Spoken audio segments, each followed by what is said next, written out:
ওকে মঞ্চ উঠাবো। উঠাই না মাদার সাথে কি করে ওগু গরবারি বেসলানের ভোট দিব। হারাবেনি কি করছিস তুই? Hello hello hello hello hello hello কি কবি কা হারে কাম না হুনতাছি সুত মারানি। আজকের সবার সভাপতি উপস্থিত 2 টাকার চিরা খাওয়া লোক। এই যে আপনারা ভোটটা দেন না, এটা আপনাকে দোষ।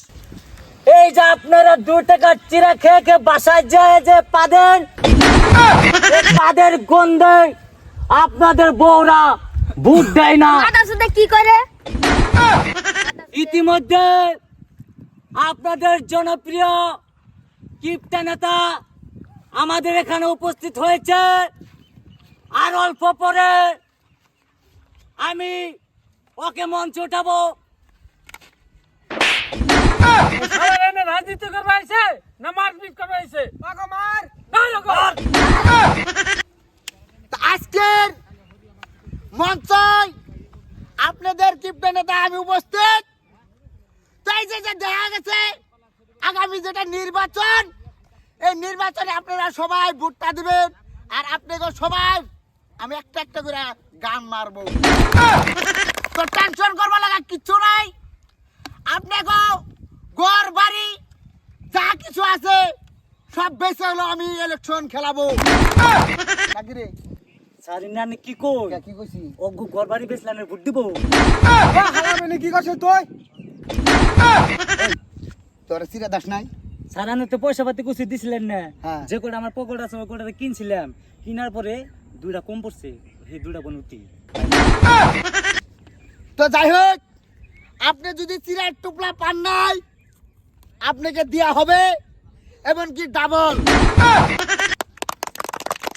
তাও আপনি পিছনে দিয়া আংলি দিবেন না।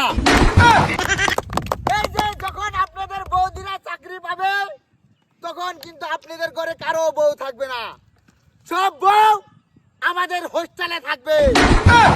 সারি না বলতে বলেন কি কই? কি কইতাছুন? ওগো বউ আনলে হোস্টেল থাকবো, তাতে কি হলো? বাস দিব। হারাবেনি কি করছিস তুই? আগামী ইলেকশনে যদি আমি জিততে পারে তো পেট্রোলের লিটার যদি 300 টাকা হয় তো আমি 1000 টাকা করে দিব। যদি চাউলের দাম 2 টাকা হয় তো আমি 1000 টাকা কেজি বানিয়ে দিব। আপনাদের পায়ের তলে যত মাটি আছে সব আমি পানি বানিয়ে দিব। আপনাদের গায়ের ছাল বিক্রি করা হলেও আমি ইলেকশনে জিতবো। সারি না বলতে বলেন কি কইতাছি? কি আর চামড়া বিছানে খেলা জিতবেন? তাহলে কি কম? আমি তো ঠিকই কইতাছি। ব্যাগটি ধরে বাস দিব। হ্যাঁ, আরে আমার যেটা হাসা আমি সেটা করতেছি। এটা হাসা। হাসাই তো আমি ইলেকশনে যা করবো আমি তাই করবো। কারণ ওই হালাগো ইলেকশনের টাইমে সবাই রে খাওয়াই 2 টাকার চিরা। আবার আমি ইলেকশন জিতার পরে তো আমি তোমাদের কিচ্ছু দেবো না।